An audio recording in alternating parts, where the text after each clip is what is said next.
నమో భగవతే వాసుదేవాయ. శ్రీ పద్మపురాణ అంతర్గత శ్రీమద్భాగవత మహత్యము 4వ అధ్యాయము. గోకర్ణోపాఖ్యానము. సనకాదులు శ్రీమద్భాగవత మహత్యమును వినిపించు సందర్భంలో ఇంతలో భక్తవత్సలుడగు భగవానుడు తన ధామమును వదిలిపెట్టి అచటికి చేరుకొనెను. ఆయన గలమున ధరించిన వనమాల శోభలొలుకుచుండెను. శ్రీవారి అంగములు జలముతో నిండిన మేఘముల వలె శ్యామవర్ణముతో శోభిల్లుచుండెను. ఆ స్వామి ధరించిన పీతాంబరము మనోహరమైన కాంతులను విరజిమ్ముచుండెను. కటి ప్రదేశమునందు బంగారు ములత్రాడు అనేక వరుసలతో ఇంపుగా అలంకరింపబడి ఉండెను. శిరమున కిరీటము మెరియుచుండెను. చెవులకు ధరించిన కుండలముల తలుకులు చూడముచ్చటగొలుపుచుండెను.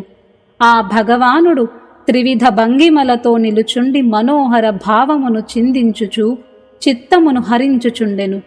వక్షస్థలమునందు కౌస్తుభమని కాంతులీనుచుండెను.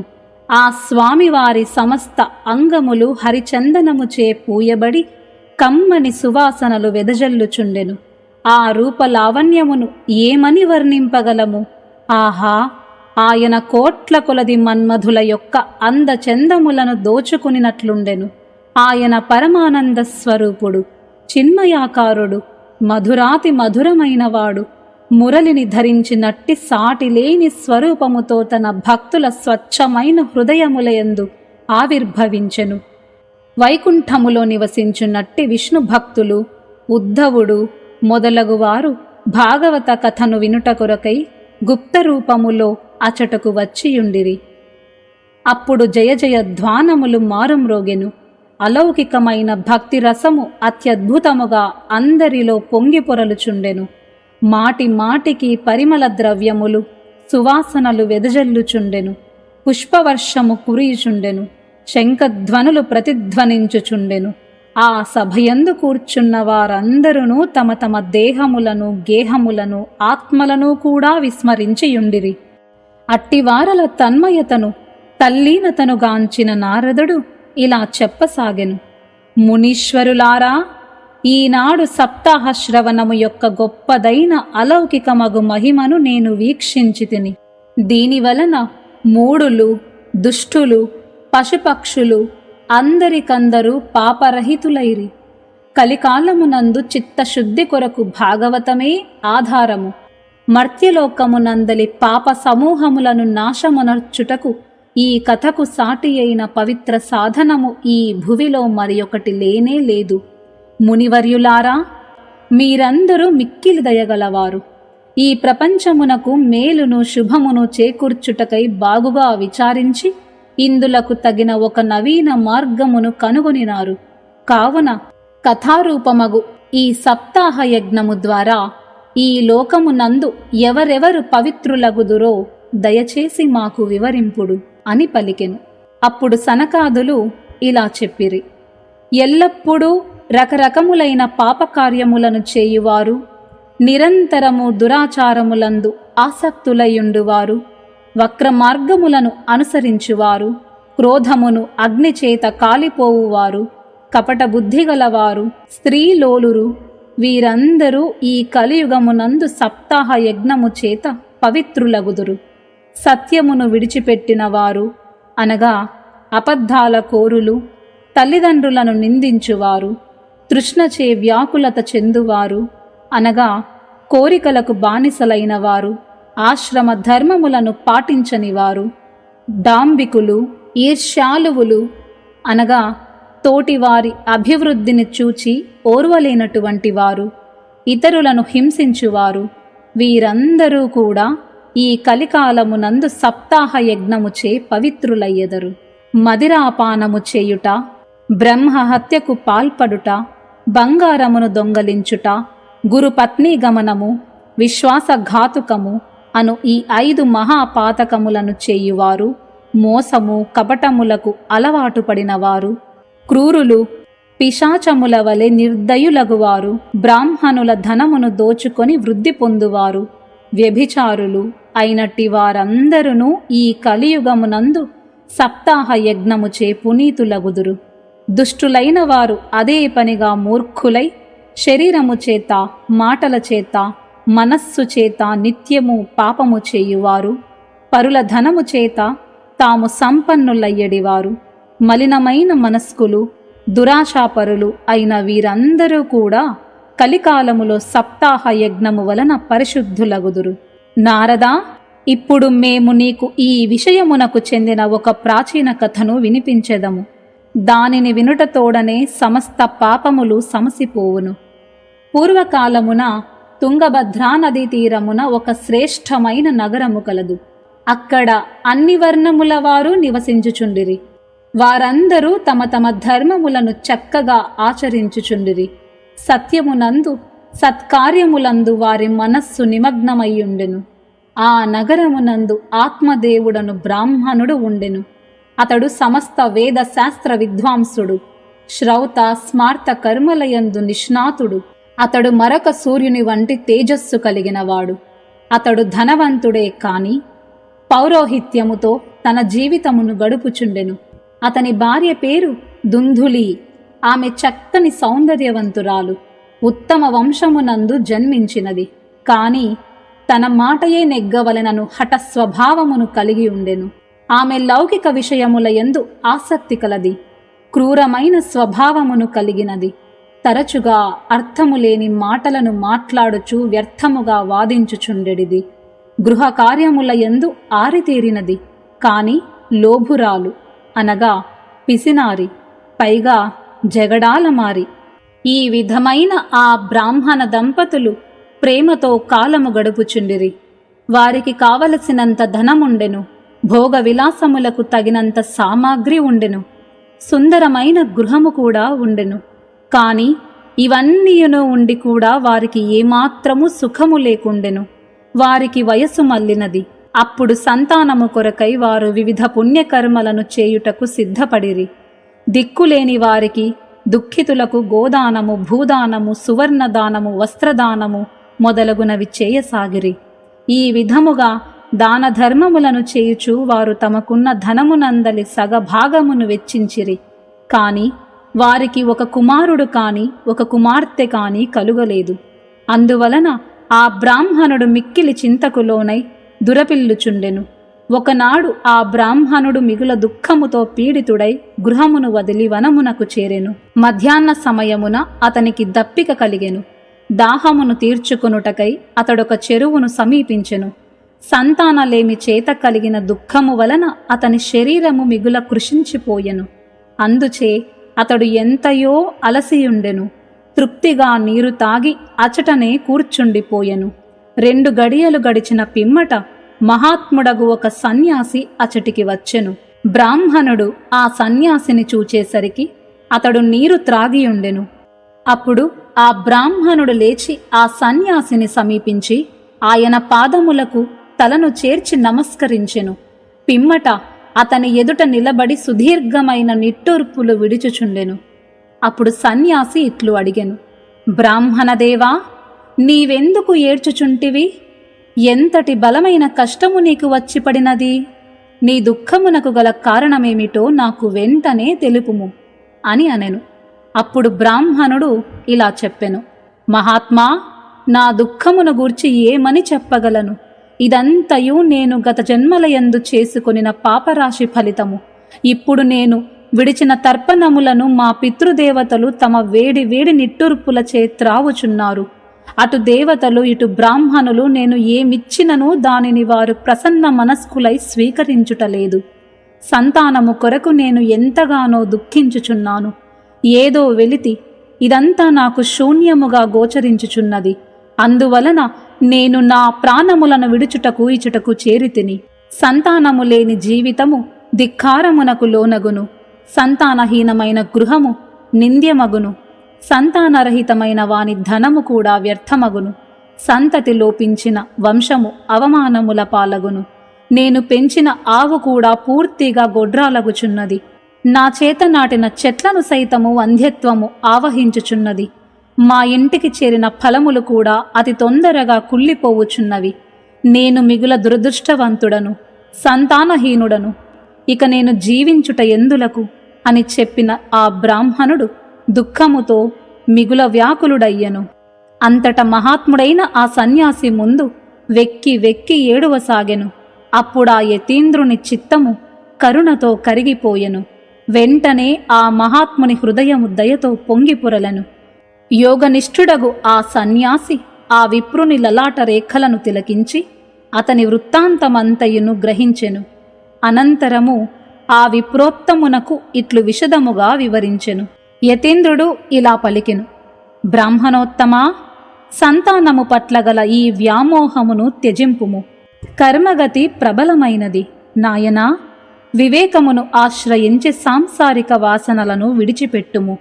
భూసురోత్తమా, వినుము. ఇప్పుడే నేను నీ ప్రారబ్ధమును గమనించితిని. 7 జన్మల వరకు నీకు ఏ విధమైన సంతానమును కలగదుగాక కలుగదు.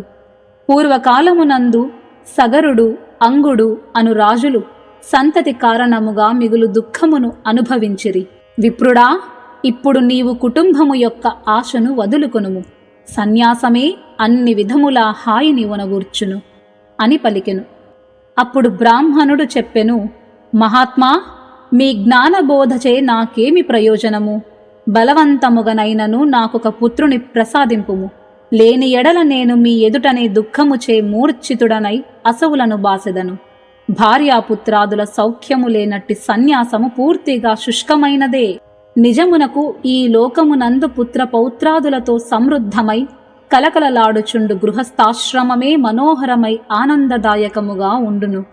బ్రాహ్మణుని గట్టి పట్టుదలను గమనించిన ఆ తపోధనుడు ఇప్పుడు ఇలా పలికెను: విధివ్రాతను తుడిచిపెట్టుటకై చిత్రకేతువు అను రాజు మిగుల హఠమును పూని ప్రయత్నించెను. అందువలన అతడు అనేక కష్టములను అనుభవింపవలసి వచ్చెను. కావున దైవమే మానవుని ప్రయత్నమును అణచివేసినప్పుడు ఆ మనిషికి సుఖము లభింపదు. అట్లే నీకు కూడా పుత్రుని వలన సౌఖ్యము లభింపజాలదు. నీవేమో మిగుల మొండితనమును కలిగి ఉన్నావు. యాచకుని వలె నా ముందు నిలిచియుంటివి. ఇట్టి స్థితిలో నేను నీకేమని చెప్పగలను? ఈ విధముగా ఆ బ్రాహ్మణుని గట్టి పట్టుదలను గమనించిన ఆ మహాత్ముడు అతనికి ఒక ఫలమును ప్రసాదించి ఇట్లు చెప్పెను: దీనిని నీవు నీ భార్యకు తినిపించుము. తత్ఫలము వలన ఆమెకొక కుమారుడు కలుగును. అయితే నీ భార్య 1 ఏడాది పాటు కొన్ని నియమములను పాటించవలసియుండును. సత్యము, సదాచారము, దయ, దానము వంటి గుణములను కలిగి ఉండవలెను. 1 పూట మాత్రమే భోజనము చేయవలయును. ఆమె ఈ విధముగా చక్కగా ఆచరించినచో ఆమెకు ఉత్తమ స్వభావము గల కుమారుడు జన్మించును అని ఇట్లు చెప్పి ఆ యోగిరాజు వెడలిపోయెను. ఆ బ్రాహ్మణుడు కూడా తన ఇంటికి తిరిగి వచ్చెను. వచ్చిన పిమ్మట అతడు ఆ పండును తన భార్య చేతికి ఇచ్చెను. వెంటనే అతడు ఎచటికో వెళ్ళిపోయెను. అతని భార్య కుటిల స్వభావురాలు. ఆమె ఎంతగానో ఏడ్చి ఏడ్చి తన సఖితో ఇట్లు చెప్పసాగెను: అయ్యో సఖీ, నాకెంతటి కష్టము వచ్చి పడినది. నేను మాత్రము ఈ పండును తినలేను. ఫలము తినుట వలన గర్భము కలుగును. దానివలన పొట్ట పెరుగును. అప్పుడు నేనేమీ తినలేను, త్రాగలేను. తద్వారా నా శక్తి కూడా క్షీణించును. అలాంటి స్థితిలో ఇంటి పనులను నేనెట్లు చక్కపెట్టగలను?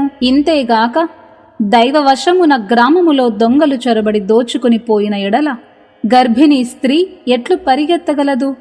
శుకదేవుని వలె కడుపులోనే గర్భము నిలిచిపోయినచో దానినెట్లు బయటకు తీయగలరు? ప్రసవ కాలమునందు ఒకవేళ బిడ్డ అడ్డముగా తిరిగినచో మన ప్రాణములకే ముప్పు వాటిల్లును. అంతేకాదు, ప్రసూతి సమయములో మిక్కిలి భయంకరమైన బాధ కలుగును కదా. మిగుల సుకుమారినైన నేను ఇదంతటిని ఎట్లు సహించగలను? ప్రసూతి వలన నేను బలహీనురాలనగుదును. అప్పుడు ఆడుబిడ్డ వచ్చి ఇంటిలోని నగలు, డబ్బులు, వస్తువులు అన్నింటిని మూటగట్టుకొని పోవును. సత్యము, శౌచము మొదలగు నియమములు మిక్కిలి కఠినమైనవి. వాటిని పాటించుట నా వల్ల కాని పని. శిశువు జన్మించినచో దాని లాలన పాలన చేయుట, అచ్చటలు ముచ్చటలు తీర్చుట మిగుల కష్టసాధ్యములు. కావున సంతానవతి కంటే గొడ్రాన్లు, వితంతువులు అయిన స్త్రీలే హాయిగా సుఖముగా ఉందురని నా అభిప్రాయము. ఈ విధముగా ఆమెలో రకరకములైన చెడు ఊహలు ఉదయింపసాగెను. అందువలన ఆమె ఆ పండును తినలేదు. భర్త వచ్చిన పిదప పండును తింటివా అని అతడామెను అడిగెను. అందులకు ఆమె, అవును తింటిని అని ముక్తసరిగా సమాధానముసిగెను. అంతలోనే ఒకనాడు ఆమె సోదరి తనంతట తానుగా వారి ఇంటికి వచ్చెను. అప్పుడామె తన సోదరితో జరిగిన వృత్తాంతమంతయును వివరించి చెప్పెను. దీనిని గూర్చి నాలో నేను ఎంతగానో చింతిల్లుచున్నాను. అంతేగాక ఈ దుఃఖముతో నేను దినదినము కృషించిపోవుచున్నాను. చెల్లి, నేనేమి చెయ్యుదును అని తన సోదరితో తెలిపెను. అందుకు ఆమె సోదరి ఇట్లు చెప్పెను, నా కడుపులో బిడ్డడున్నాడు. ప్రసవించిన పిమ్మట ఆ బాలకుని నీకిచ్చెదను. అప్పటి వరకు నీవు గర్భవతి వలె నటించుచు ఇంటిలోనే గోప్యముగా సుఖముగా ఉండుము. నీవు నా భర్తకు కొంత ధనము ఇమ్ము. ఆయన నీకు తన బాలకుని తెచ్చి ఇచ్చును. మనమొక పన్నాగము పన్నెదము.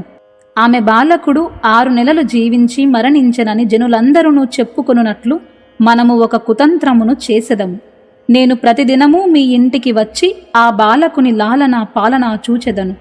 నీవు ఇప్పుడు ఈ పండును పరీక్షించుటకై దీనిని ఒక ఆవుకు తినిపించుము. ఆ బ్రాహ్మణుని భార్య స్త్రీ స్వభావమునకు వశురాలై తన సోదరి చెప్పినట్లుగానే అంతయును చేసెను. తదనంతరము కొంతకాలము గడిచిన మీదట ఆమె సోదరికి ఒక కుమారుడు జన్మించెను. అప్పుడా బాలుని తండ్రి గుట్టు చప్పుడు కాకుండా అతనిని తీసుకుని వచ్చి దుందులికి ఇచ్చెను. అప్పుడామె తనకు సుఖప్రసవమయ్యనని బాలకుడు జన్మించెనని తన భర్తయగు ఆత్మదేవునకు తెలిపెను. ఈ విధముగా ఆత్మదేవునకు కుమారుడు జన్మించెనని వినిన జనులందరూ సంతోషించిరి. ఆత్మదేవుడు ఆ బాలకునకు జాతకర్మ సంస్కారములను జరిపించెను. బ్రాహ్మణులకు దానములనిచ్చెను. అతని ఇంటి ముందు మంగళవాద్యములను మ్రోగించెను. అనేక విధములైన శుభప్రదములగు కార్యక్రమములు జరుగసాగెను. దుందులి తన భర్తతో ఇలా చెప్పెను, నా పాలిండ్లలో పాలనేవి మచ్చుకు కూడా లేవు. అయితే ఆవు మున్నగు ఇతర ప్రాణుల పాలతో నేను ఈ బాలకునెట్లు పోషించగలను? నా సోదరికి ఇప్పుడిప్పుడే ఒక కుమారుడు కలిగెను. కాని అతడు మరణించెను. ఆమెను పిలిపించి ఇక్కడ ఉండమని కోరెదము. ఆమె నీ ఈ బాలునికి తన స్తన్యమునిచ్చి పోషించగలదు. అప్పుడు ఆత్మదేవుడు కుమారుని కాపాడుటకై ఆమె చెప్పినట్లుగా చేసెను.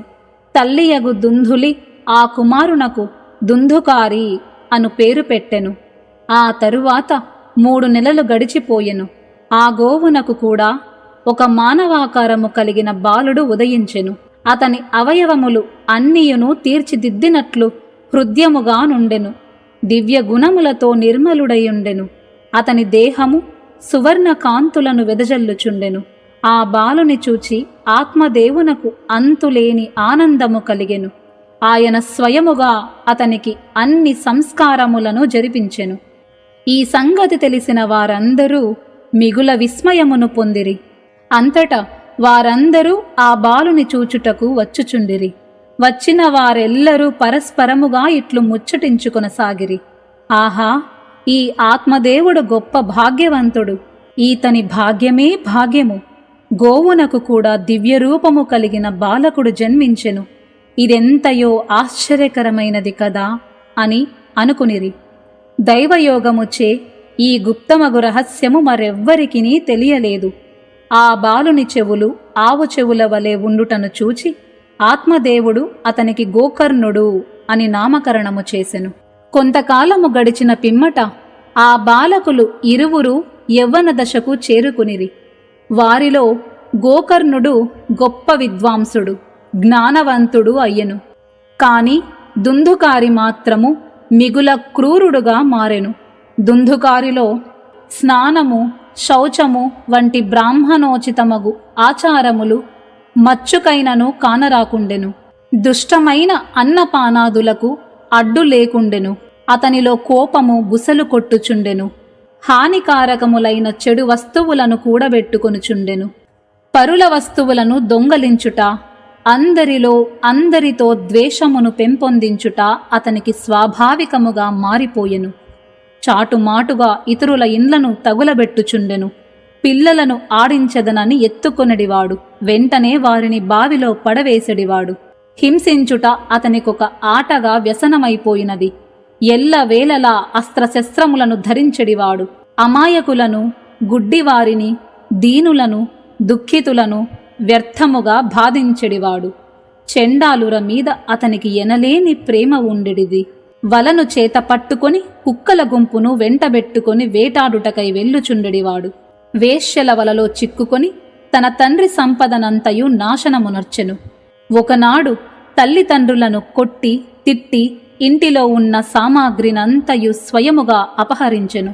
ఈ విధముగా ఆ బ్రాహ్మణుని సంపద మొత్తము స్వాహా అగుట వలన లోభి అయిన తన తండ్రి వెక్కి వెక్కి ఏడవసాగెను.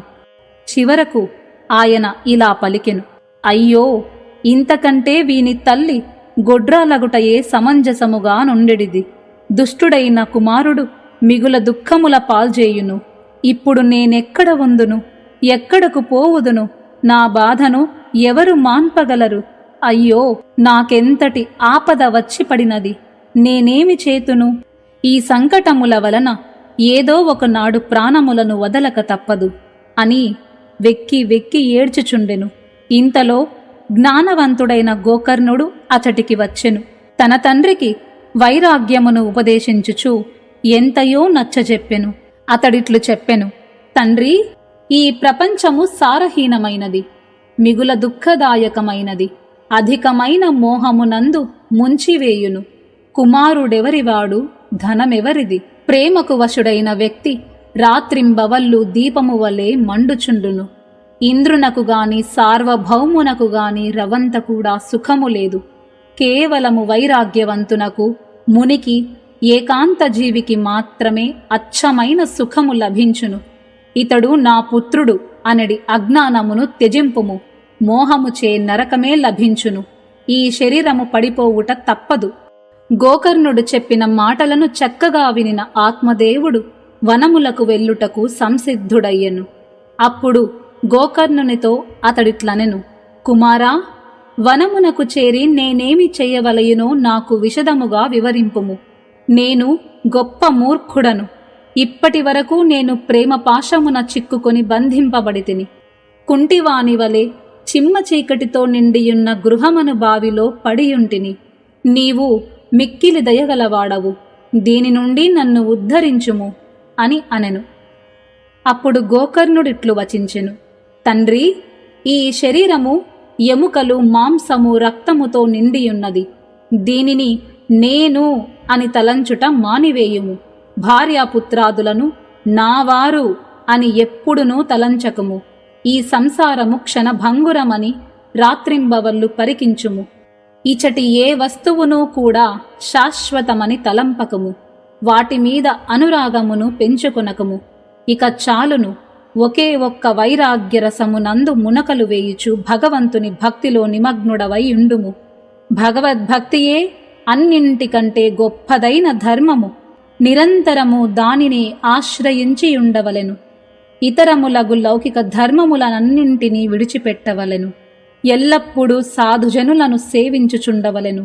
భోగముల ఎడలగల తృష్ణను తుడిచిపెట్టవలెను. ఇతరుల గుణదోషములను గూర్చి చింతించుటను వీలైనంత తొందరగా మానుకొనవలయును. కేవలము భగవత్ సేవయందే నిరతుడై సర్వకాలములయందు భగవంతుని కథామృతమును గ్రోలుచుండవలయును. ఈ రీతిగా పుత్రుని వాక్కుల చేత ప్రభావితుడైన ఆత్మదేవుడు ఇంటిని విడిచి వనమునకు వెళ్ళెను. అప్పటికి అతనికి 60 ఏండ్ల వయస్సు నిండినప్పటికిని అతని బుద్ధి స్థిరమయ్యుండెను. అతడు అచ్చట ప్రతినిత్యము పగలు రాత్రి ఎనక అనుక్షణము భగవంతుని పూజించుచు భగవంతుని సేవలోనే జీవితము గడుపుచుండెను. నియమపూర్వకముగా భాగవతమునందలి 10వ స్కంధమును పఠించుచు ఆత్మదేవుడు చివరగా భగవంతుడగు శ్రీకృష్ణచంద్రుని చేరుకునెను. ఇది శ్రీ పద్మపురాణము యొక్క ఉత్తరఖండమునందలి శ్రీమద్భాగవత మహత్యమునందు 4వ అధ్యాయము సమాప్తము.